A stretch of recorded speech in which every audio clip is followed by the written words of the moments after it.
I'm delighted tonight to welcome on the Chronic Pain Club talk show. Just an absolute pillar of the rheumatology space, at least from my perspective anyway, in the UK. Professor Yeliz Prior, welcome in. I hope you're good. Thank you, Joe. That's a very warm welcome.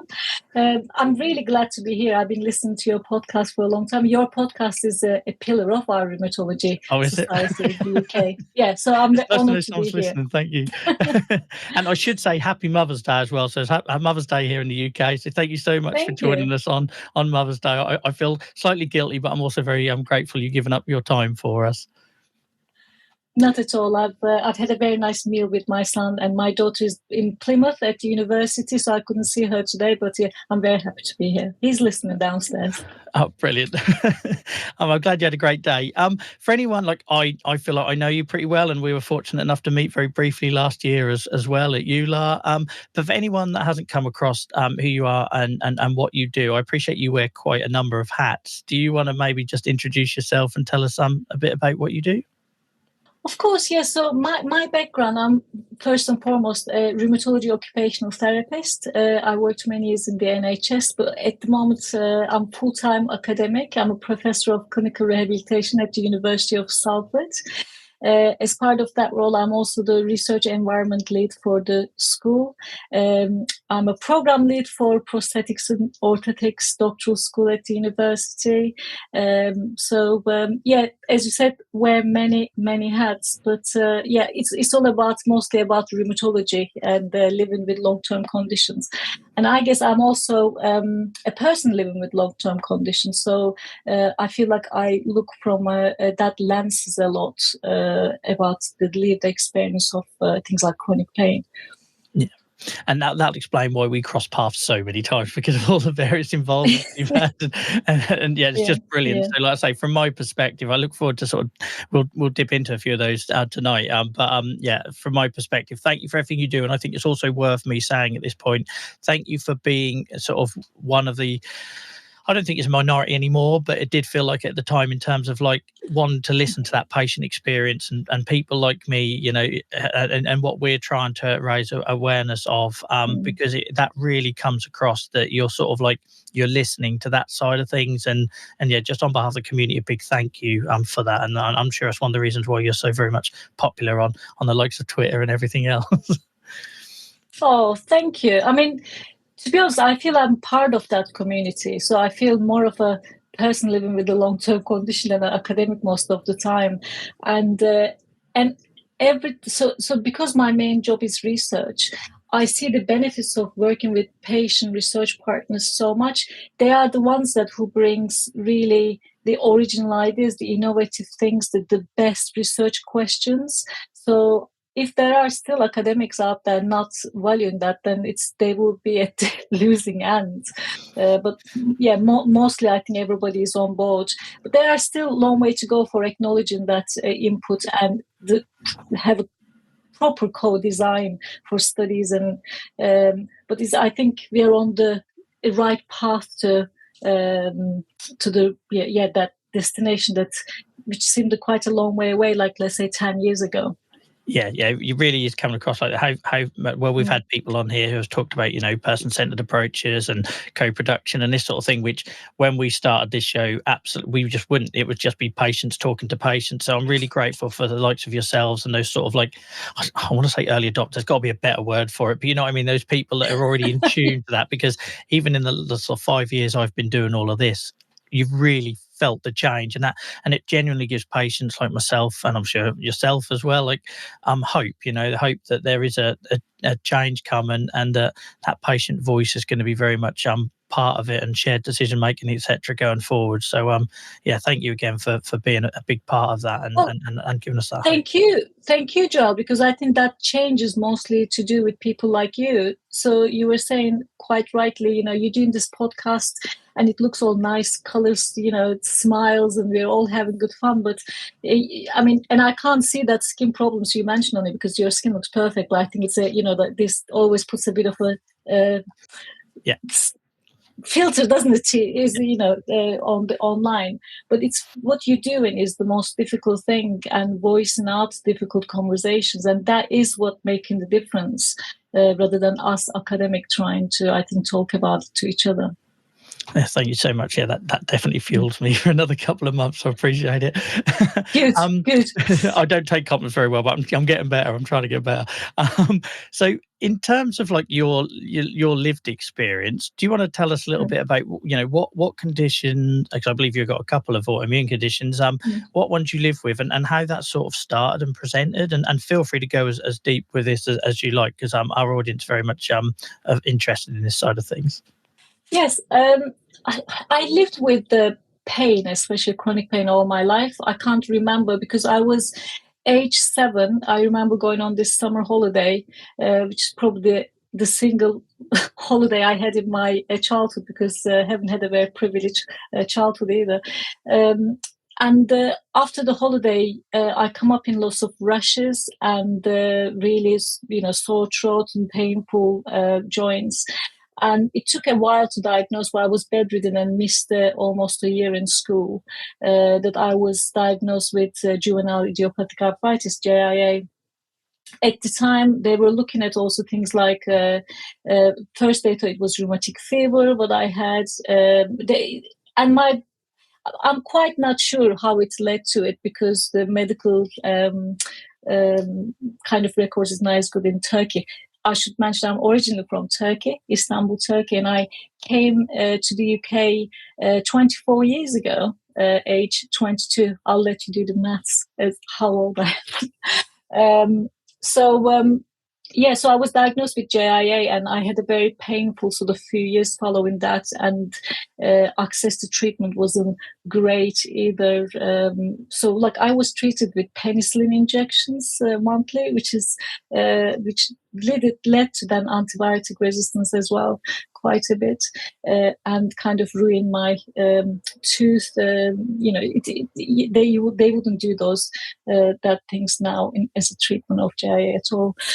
Then I kind of had a remission in my late teens to early 20s, but I've always had back pain. So I think because I've had a pain, but it was manageable, so I wasn't having the flares and sort of, it wasn't impossible to cope. I always had low levels of pain.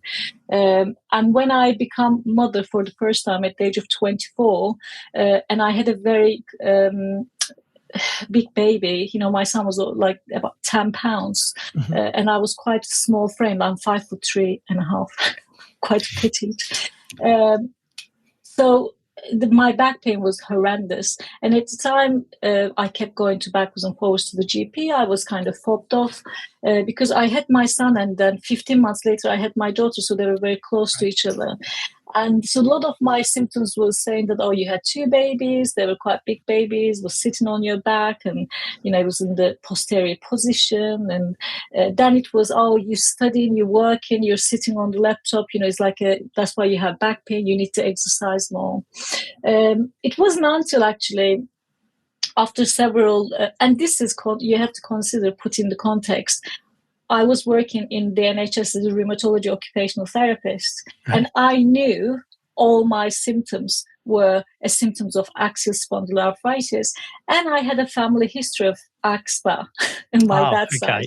Yeah. So I'm quite textbook. So I was going to the rheumatologist saying, look, I probably, no, you don't have axSpA, you probably have fibromyalgia. At the time, actually, I was doing at the hospital fibromyalgia education classes. So I knew as well about fibromyalgia, but even then I couldn't advocate for myself enough to convince the rheumatologist, because they said I didn't have radiographic changes, but they were just looking at the MRIs. And then I had a very scary episode of septic arthritis. Oh, wow. I was hospitalized. Suspected it wasn't. They thought it was because of the rushes and how it came about and how poorly I was. And then my husband, who is also a rheumatology researcher, who works in the area of axial SpA, who published papers with like diagnostic delays. He said, okay, this enough is enough. You're going to see so and so, who is really good in this area, a rheumatologist. So me being me, I'm quite a socialist. I never wanted to use sort of like, I've gone through the NHS. I didn't want to use people I know to go and seek diagnosis. Yeah. Because it didn't feel right. But actually, everybody can have a second opinion. And I actually referred many patients for a second opinion to this person after I got. So when I went to see him, I'm sure people are going to ask me, who is this person? It was like a completely different experience. I had an hour consultation. Within that consultation, I had bloods done, I had X-rays done, and I actually had a proper sort of like a childhood history going through. He measured my back, my extension, my flexion, and he said to me after he got my images, he said, "Look, you can see here, the spikes in your spine and your sacroiliac joints, which is telltale signs of IS. I don't know how you haven't been diagnosed. You're already so advanced that you satisfy biologics criteria, which is a higher criteria for so that was about 5 years ago. I got finally diagnosed and started right medication, and that made a huge difference in my life, like giving me my life back, really. In terms of dealing with pain. Period of time, and you're basically a flashing neon sign for sort of AS or axial and especially with the family history and I suppose that must have been equally like as frustrating in that you could not get probably a more informed patient, what with your occupation and your partner's occupation, and so that must have had an impact sort of like mental health side of things, or in terms of like where you were stuck in limbo trying to get answers. Of course, because you are stressed, you feel underestimated, and you are kind of being treated as well. Well, you're just because you know so much about it, you are giving yourself this diagnosis. So it's almost like they trust you less because you know more. That was my experience, and I heard that from other people. I think doctors, they say themselves they make the worst patients as well, because I would go with like all the questions I want to ask, and I would say, well, there's no research evidence for that. What you are saying is not. So I would really challenge them, and they didn't like that either. I thought professionals, which is what I teach my patients to do. Yes, I was stressed and frustrated. Yeah, that must be hard. As somebody that went very much from like burying my head in the sand with my condition for many years and not really understanding it to then what I would now consider being an informed patient, that they are difficult conversations. In some ways, I found that harder than just being like the nodding dog of like saying yes to everything. And, that is hard, isn't it, to challenge and say, well, what about if? Or it's scary as well, because what they did, they throw me really strong opioids, which when you're desperate with pain, yes. I had 2 young children at the time. I was studying for a PhD. I was working full time. I needed to be able to function. So I was on tramadol. I mean, I don't know. Is it okay to talk about medication? Yeah, totally. Yeah. We're not affiliated, and people know that there's trigger warnings for lists. That's absolutely fine. Yeah. So they've, which is a very highly addictive opioid drug, synthetic opioid, and and I knew it. I knew what it was as a health professional, but it was so easy to keep taking, and you can take up to 8. It says things that I was taking, and I ended up going. I was heavily involved with things like BSR, British Society of Rheumatology, ULI. There's a lot of conferences. And I find them really stressful. I think people don't realize when they look at me, because I'm quite chatty, but I'm actually autistic, and I find crowded environments and conferences and things like that really stressful. Yeah. And when I'm stressed, my pain levels would go up to roof. So I'll be taking them like sweets to cope with it. Yeah. And first, when I started taking them, they really suppressed my appetite as well. So I was losing weight. I was like, "Ooh, I like this." So I'll just even though I knew the difference. I put all that back. Weight, by the way, it's all just the initial No, thing. but thank you for mentioning that, because it's sort of a side of things that the people don't talk about, isn't it? So yeah, thank you no. for being so candid. Yes, I think it's important. But also, I couldn't sleep. It caused me insomnia, basically, which I interpreted at the time is great because then I can work 20 hours a day instead of 18. But no, my health really suffered. But the worst thing happened is I had a seizure one day, and it's not in my history, so I've never had I had a proper epileptic seizure, and it was my son, who was 14 at the time, had to witness and called 999, which was very scary for him as well. Yeah. And I've completely lost my memory, and that was actually caused by the tramadol. That was really wow. Again, another thing that isn't really talked about, and I can totally relate. I know no one's here to hear about me, but like that is somebody. When I had my son, I had the worst flare, and I now look back and I think, well, stress and lack of sleep probably played as big a part in that as a flare and changes to medication and stuff. But that was what I was advised, just keep taking your painkillers, and I suddenly found myself on opioids and amitriptyline and antihistamines to help me sleep at night, and all of a sudden I couldn't hear him wake, and it was terrifying, and I needed almost like that shock. Like, obviously yours was very physical and everything, mine was there was a particular moment where something happened and I just felt completely inferior and unsafe as a dad, and to shock me out of it. But then people don't talk about it, we move on, and so yeah, I can really relate to that. But I think it's great. It's not great, obviously, your personal experience, but it's great to hear somebody else talking openly about that. Yeah, and I think it's interesting that a lot of health professionals, because I have a lot of friends that are health professionals, ranging from doctors to allied health professionals to nurses. And the idea is that we know what to do, the right thing we always do. We don't, because we are human as well. Yeah. And when you're coping with severe pain daily, and you have to live and bring bacon home and function, it's easy to take pop in the pills, isn't it? And whereas if I was actually on the right treatment, I wouldn't have to, because the going on to the right treatment helped me so much that so I don't have to turn to opioids, and it's sad, really. There's such delay in getting diagnosis. And we get so many people either on this show or in our peer support communities and various things that we run, that for them that is the solution, because that's all they know, and I find that heartbreaking. That, well, no, that should be a temporary thing, or during a flare, or in between the proper treatments, and there are so many people that are left in that limbo, particularly since the pandemic. We see it even more now. It's really upsetting. And so I suppose what I'm guessing that biologics made a big difference, and if they did, do you want to maybe tell us a little bit about that experience? I mean, to be honest, biologic made a big difference, but I was a bit scared of going to biologics, knowing what I knew. And I thought, well, you know what, I want to start with NSAIDs, the strong NSAIDs, because at the time I tried sort of other NSAIDs, but not the ones like things like etodolac. And so I started with them, and for a year they did a huge difference. But then kind of I had to go on biologics because it wasn't being strong enough. And as soon as I started biologics, I think within 2 weeks I felt different. And I remember my rheumatologist saying, well, that can't work that quickly, because it can take, they say, 3 to 6 weeks and things. But I felt a difference, and that kind of remained constantly. But I did have to change a couple of biologics, because I reacted also. I come up with sort of rushes, and you have to, it takes a while to find the right one for you.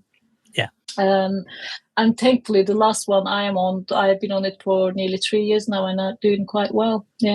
Amazing. And I must admit, I thought I had some sort of crisis, thinking I just imagined my JIA for most of my life, because I went on biologics, and I'm not even joking, within a week and a half I was virtually pain-free, and within 4 weeks all my rashes had gone from my psoriasis.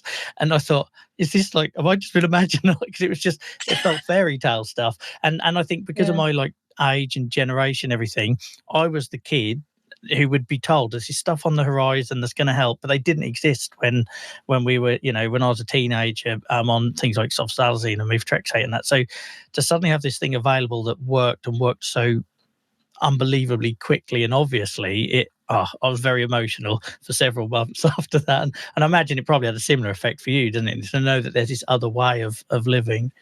being pain-free is really interesting because it just feels unnatural for someone who is on, but you just first, I remember one morning when I wake up and I felt like there was something wrong, but I couldn't put my finger what was wrong. And I didn't have stiffness.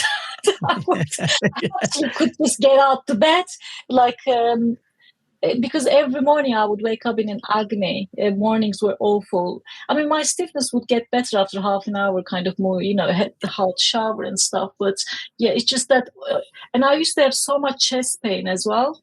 As a woman, when you have to wear a bra, I hated wearing bra so much. Like, I was looking at, as soon as I come home or things, I will take, because it felt like constantly like a belt around my chest. And I kind of blamed having breasts. I used to think, just if only I could get rid of my breast. It's nothing to do with your breast, and I should know that. So as soon as I actually started the right medication and things, that's completely gone as well. I don't have. Yeah. I mean, it could go in AS. The chest pains can get so bad that you could feel like you're having a heart attack sometimes, or anxiety, panic attacks, and. I did experience anxiety quite a bit at the time as well, which I don't know, could be to do with the chest pains or the chronic pain, could be to do with the stress that you're having to deal with everything. But I've always been quite good at dealing with anxiety, stress, and low mood, because I guess I've been trained as a therapist to do that. So I have the right tools. But sometimes that can work against you as well, because you don't recognize it, because you're coping, you keep pushing and pushing and pushing yourself. Whereas actually sometimes there's a reason your body says, stop, and just stop now. You can take on too much. I always find it's amazing as well how permanent pain or chronic pain or severe pain can just impact your thinking. Like when you're having those thoughts, like some of my craziest ideas of when I've been at that absolute limit with my pain, and I too was diagnosed. I had diagnosed with anxiety in my 20s, and that was during a really bad flare. And I'm not an anxious person. It's literally just when I'm flaring and I'm in that amount of pain, and it makes me panic and irrational, and it's hard to describe, isn't it? But it's just wearing, and it's a symptom that maybe we're asked always where's it hurt and how much and this sort of thing, but that wider impact of pain is not probably talked about enough, and probably why I bang on about it so much. But it sounds like you had a similar experience with that. Yeah, I mean, it's really difficult, because as a researcher, and I'm a mixed methods researcher, so I do both quantitative, where we put numbers on things, and qualitative research. And I know that, the most painful, pain scales, like from 1 to 10, where your pain is today. And it's a lot of times it's really difficult to articulate that, isn't it? I mean, if you are pain-free, it's easy. But sometimes you can have a low-level pain, which is like around 5, but can last a long time. And that kind of wears you down as well, because you can't, it's a bit like having a little bit of toothache that is irritating. I try to explain to people, if people don't deal with chronic pain, it's very difficult for them to understand the impact of that, because they just try to understand it, from what they've experienced. That's how you develop empathy, isn't it? Being able to put yourself in other person's shoes. And if you don't suffer with chronic pain, it's not like any other pain. So it's not about how severe it is. Also, I think it's, as you said, how long it goes, how it's affecting your sleep. And I've never been a good sleeper, so sleep has always been an issue for me.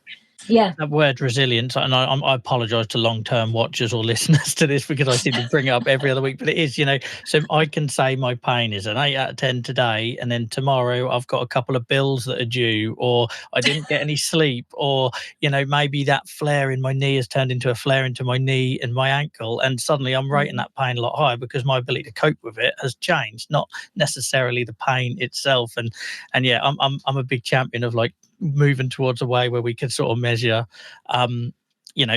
what's going on with the wider person and their support network and that resilience side of it. But we don't even know, in terms of scientific point of view, whether your pain is changing because of stress and other factors, as you say, or not just your perception of it, because pain is so multifactorial. I mean, I was actually talking to someone who was arguing the pain is physical because you can feel physically, but I was just saying it's not really. because you can't really measure it objectively with a physical measure, can you? But it's not necessarily psychological either. You feel it, but there's a lot of things we feel. You can talk about love, that you can feel love, isn't it? When you and I are both dog lovers, aren't we? So to me, for example, when I'm like playing with my dogs and hugging and cuddling them, I think they have real pain relief qualities. And things like that. So we don't really understand the mechanisms of pain and how does it work and how does it get severe, or we're a long way away from that in science. Yeah. And thank you for sharing all that. They're all really important points, and they're all ones I know that will very much chime with our audience, because they're sort of themes that come up on the show regularly. And one of those themes is the amount of particularly females we get come on the show that are diagnosed with something like fibromyalgia, and then find out years later that it's something else. And I heard you mention that word earlier. So if we could sort of spend a bit of time talking about, where you think maybe gender played a role in that, and how maybe in your work, how you've seen sort of diagnostic delays because of that. Yeah, well, being a woman is a gift that keeps giving.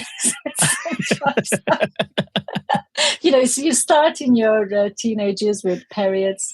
For me, it was actually age 9. So I didn't really have even got into my teenage years. Yeah, that feels unfair. I know, right? So I just was ripping off of my. So, and then they said, "Oh, you know what? It will get better, your period pains, when you have kids." So I had kids at 24, 25. It didn't get any better. And then it was just like, "Oh, well, it'll get better when you have menopause." I'm perimenopausal now, and it's just things doesn't get better. There's always something going on in your body. And I'm sure being a man is not that easy, but I can only speak from a woman point of view at this point. But in terms of health experience, women, I know from research, we tend to seek health, advice more. So we tend to actually go to doctors and things. And perhaps because of those reasons as well, there's a bit more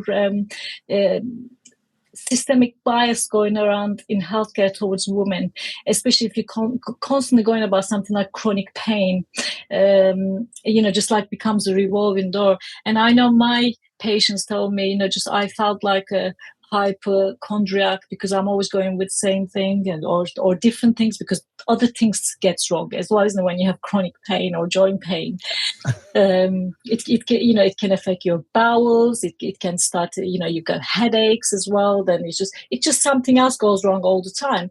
But actually, in terms of diagnostic delay in axial spondyloarthritis, is a bit more complex. So for many, many years, it was seen as a male disease because the prevalence was something like, it starts 1 to 10, being 1 being woman, 10 being man.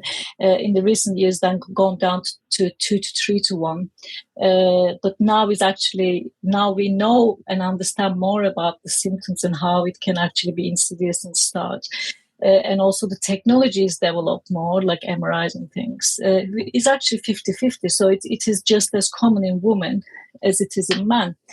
In terms of diagnostic delay, again, the studies for research-wise shown that there was a more significant delay in women than men, kind of all over the, other, not just in the UK.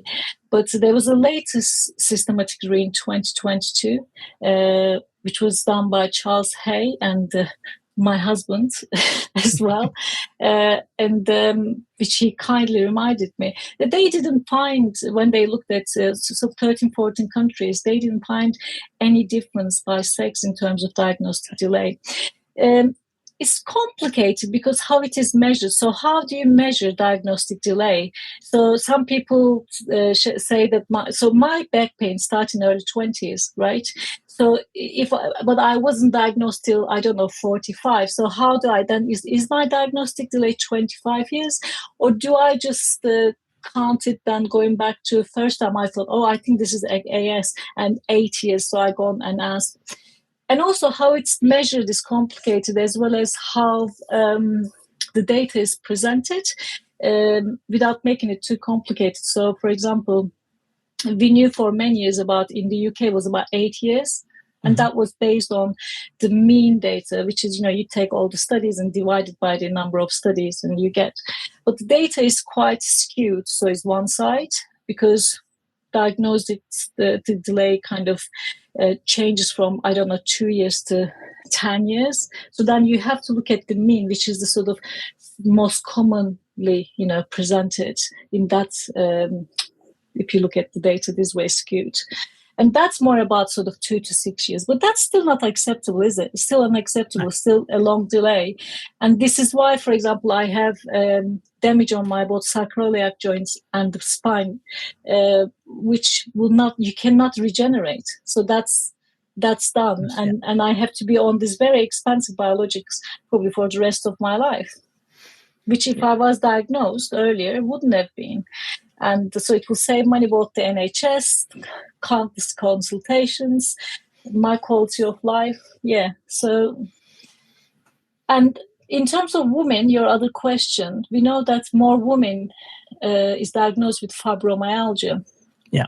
But we don't quite know, is that because more women have fibromyalgia, or there's a more, again, sort of a sex bias in diagnosing women with fibromyalgia.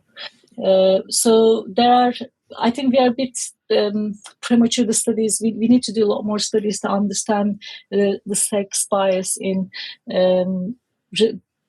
diagnosis related to pain and chronic pain.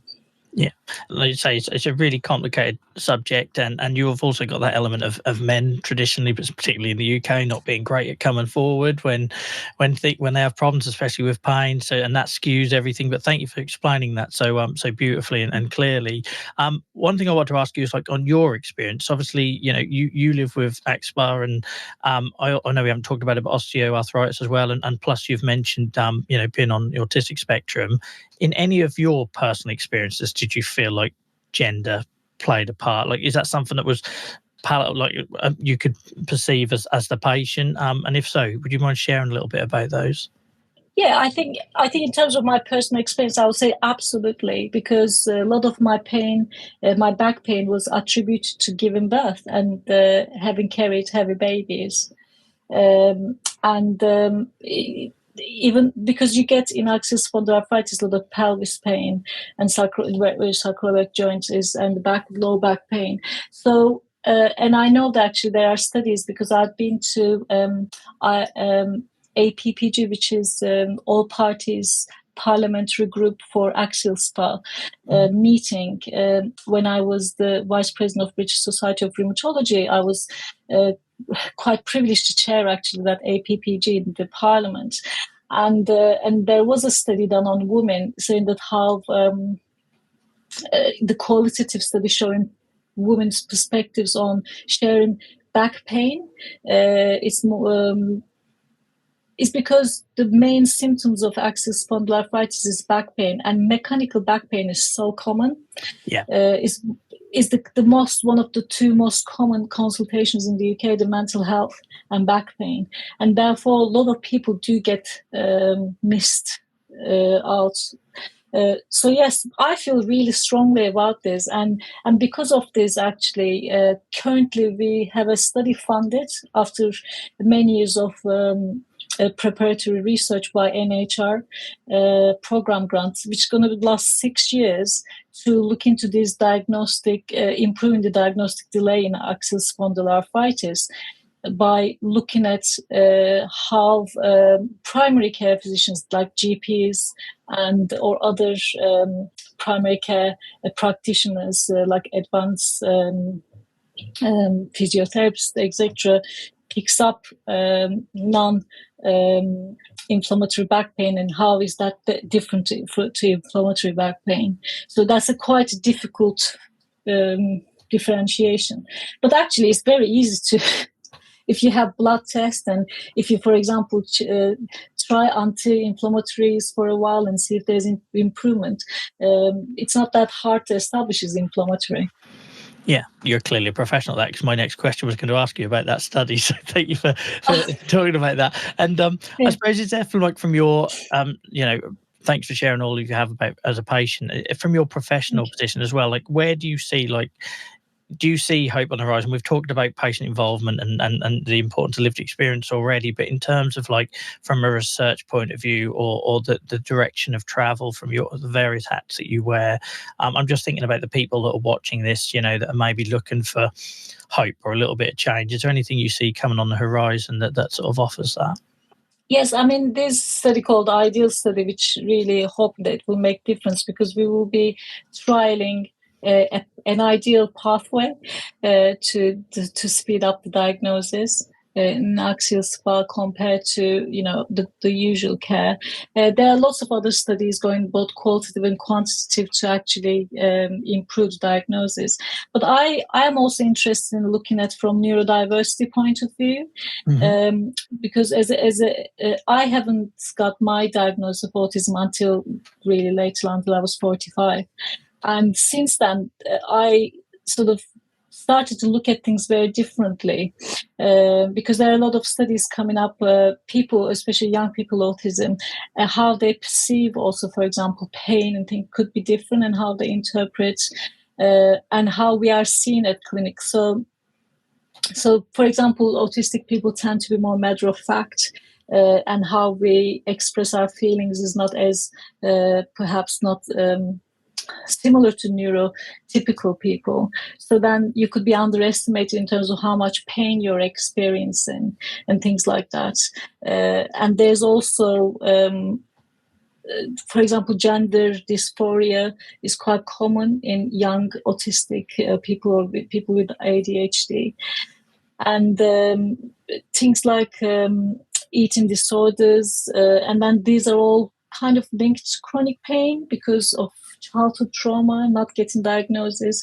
So I'm just looking at not just also diagnosed for men and women, but people with all these different characteristics, and looking at their own experiences and how it is actually, how we can actually change health services to be a bit more aware and look at people more as individuals. And not dismiss them, because I think young people get dismissed in consultations a lot as well.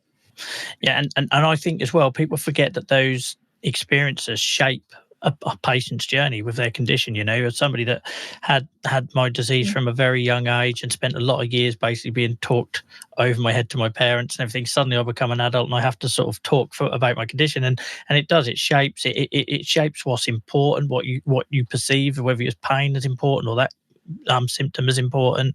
So it's a really important topic. So thank you for sharing that. And I suppose I should do a little plug here to say, for regular viewers of the show, in 2 weeks' time, we've got Martin Stevens joining us from the University of Aberdeen to talk about the QUICK and the iPrepare studies as well. So if anyone's watching this that's interested in that side of what we try to sort of showcase here on the Chronic Pain Club, then there'll be more research and study talk coming in 2 weeks' time. Yeah, I'm really looking forward to his talk. Yeah, no, I'm very grateful, and I think as well it's really important to say, like, people like yourselves coming on here and talking about that side. It's something we've worked really hard to try and get all voices from all sides of the table. So, and like someone like yourself was just a perfect guest with a foot in both camps. But for a lot of years it was patients talking to patients, and now we're in this position where we can hear about what's happening on both sides, and therefore we can come together to try and understand and appreciate that we all want the same things and we're all got the same pressures. And so I'm really, really grateful for you joining us. I'm also very conscious that it's Mother's Day and we're approaching 8 o'clock and you've shared a lot. I just wanted to sort of give you the opportunity, if there was anything else you wanted to say or anything else you wanted to tell people where they could find you or get involved with particular work or studies or anything like that, then yeah, floor's yours for as long as you want it to get those messages across. Oh gosh, I think I could be here all day and talk about, because I feel amongst friends I feel very passionate about this subject, and that's why I love my job, because it doesn't feel like work. I wanted to just talk about a little bit. I'm also interested in work, because I think chronic pain and chronic pain conditions affects our work lives a lot, because especially if you have a job that you have to be there, 9 to 5 or work certain things, work patterns, and you have to travel, you have to be there. I think I've been really lucky to work, to have a flexible job where I can work from home. And I've been doing work rehabilitation research for many years, and I know that people who can work flexibly, or just some people have to go self-employed, can can be employed for a long time, or self-employed can work for a longer time. And we know that working is associated with better health outcomes. So we've just launched a website called workwelluk.org. So if you have any time, have a visit and looked if you have especially it is for people with inflammatory arthritis, but I'm sure it will be just as helpful for people with chronic pain or any other long-term condition. So check it out. Brilliant, thank you. And I will try to include that. You'll probably find someone will put it in chat after you've gone, for other people to find a quick way of finding it, but we'll also put that into the podcast and video description as well for anyone that's watching or listening to this back. Where can people find you? Like, you're an absolute force on Twitter, and one of the main reasons I keep coming back to Twitter is to check in what you're working on, because I fell out of love with it a little bit recently. But where can people find you on there, if you don't mind sharing? Yeah, I think we're all there. I've contemplated of leaving, but I'm not on Facebook, so that's the only platform I use. And there's such a trust good me, you're crowd not missing there. anything. Facebook's gone safe. You're not missing anything. Yeah, I'm on there. My name is at Prof Yeliz Prior. You can find me on there. Yes, I put everything in on, and I'm also on LinkedIn. I do share a lot of things on X, isn't it? It's called not Twitter. I keep calling Twitter as well, on the X platform, and I talk to like-minded people. I am not as active as I used to be either. I think because it's a change as a platform, but it still doesn't have an alternative, I find. No, for me, it is the only place where I can speak directly to the likes of you and professionals, and if I'm going to a conference, where I can make sure that my time there is meaningful by sort of, doing that, having them conversations in advance. I've not been able to find a replacement, hence I've come back with my tail between my legs. but yeah. Just have to use what we can, don't we? Yeah, absolutely. But also, if you type my name online, you'll find with my work email and everything, because I have an unusual name, Turkish/English. It comes up with lots of information about me, so I'm very easy to find and contact you. Yeah, this was probably the easiest research I had before a guest came onto the show. So it was more picking what bit we talked about. But thank you so much for giving up your Sunday evening. Thank you as well, I should say, for being such a friend and supporter of what we do, and such a supporter of me personally as well. I genuinely value that. I probably don't say it enough. This hasn't been the easiest journey stepping into this world, and I didn't exactly do it intentionally. It was very much reluctantly, and it was just the timing with the pandemic and everything, and in this space there's been a couple of shining lights who have really showed me the way and been an inspiration and encouraged me to do more, and you're certainly one of that very small minority. So keep doing what you're doing, and thank you for being so brilliant and just filling my cup up to keep doing stuff that we're doing over here, like you do, and for joining us again. Thank you. Thank you. You fill my cup up as well. I think we all kind of serving each other, don't we, with our cups? You're right. We don't say these things enough, and we need to acknowledge it. And it's nice to be there as a community, to be there for each other. And I've really enjoyed this hour. So thank you for having me. And please do come back, because read and chat, as you've been talking, they've absolutely loved it. And I can also tell you guys, this is the most viewers we've ever had live on LinkedIn and Twitter. So hello to everybody watching us there. Please do give us a follow, or whatever the equivalent is on your platform, if you've enjoyed this, to see what we do every week. So thank you for that, and hopefully we've started conversations, which is what we aim to do, and try and bring patients, professionals, and all parties involved in trying to achieve better patient outcomes together. And thank you for being a huge part, Yeliz, and you're welcome back anytime. Thank you. I'd love to come back. All right, enjoy the rest of your evening. Thank you again. Bye-bye.